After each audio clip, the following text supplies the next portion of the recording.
Compliance as a formal discipline in the financial services is more a 21st century phenomena, and you would see that there have been a lot of regulations that have come, and one would say that the regulations between 1980 to now are at least 80 to 85% of the total regulations across time. Now, what are the drivers for this kind of regulatory rigor? What is driving compliance? So, the way I would look at is there are three drivers at the top level. The first of them are the direct drivers. The second is what I call as the indirect but very potent drivers. The third of them, and this is in singular while the first two I've said in plural, is the real driver that should be. So let's start with the direct drivers.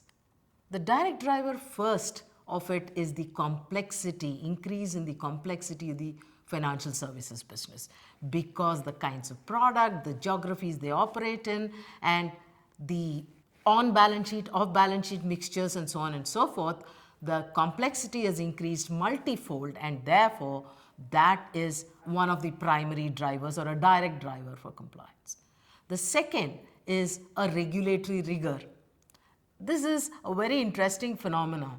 I have been in the industry for quite a period of time, and I've seen regulators sitting on the outside and giving regulations and expecting organizations to follow, and organizations submitting reports saying, yes, I've done it, to today where you have regulatory scrutiny through supervision, both off-site and on-site, being part of this verification. They're no longer on the outside, they are very much part of the overall process. An added challenge for regulators, and I completely empathize with them, is that today, because of the visibility, any crisis is directly attributed to a regulatory slip, and therefore the regulatory rigor has enhanced. That's another direct driver. A third of it is the self-regulatory organizations. They could be banking forums, they could be things like FINRA in US and so on and so forth, which form some standards which are expected to be followed by the industry community. These are some examples. Let's look at the next group, which we said are the indirect but potent drivers.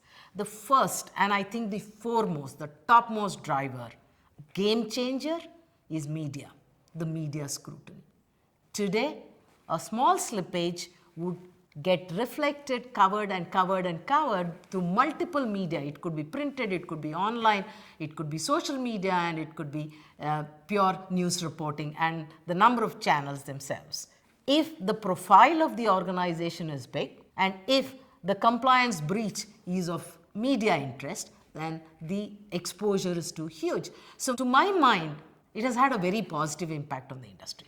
Because there is so much of transparency and the lag between the actual occurrence of the event to the industry and the world knowing it is reducing, the chances of conscious compliance breach should definitely come down.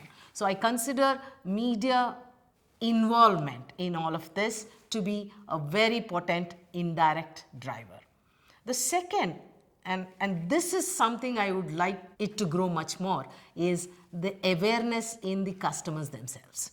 There are multiple ways by which the regulators, the self-regulating bodies, the financial services themselves, and the financial intermediaries are trying to educate customers such that they know that these are their rights and this is how it needs to happen. So fair treatment of customers is an important component of compliance.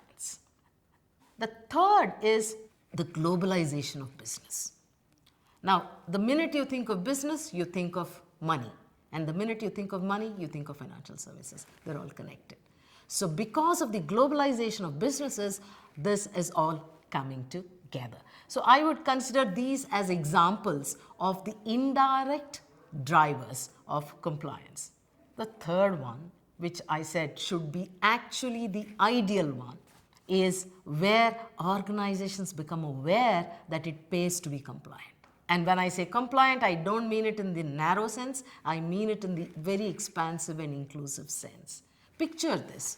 about $3 million across just two banks in a span of 3 months was the kind of fine that one regulator has given for just the financial crime side. So sit back and think, multiple regulators, multiple regulations, what would be the size of the fines? What would be the costs that could have been saved by active compliance?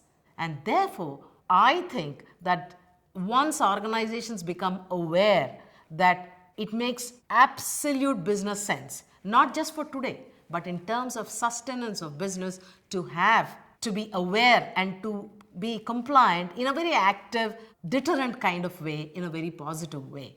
So I would think the landscape of compliance has changed simply because of these different drivers, the direct, the indirect, as well as the ideal driver.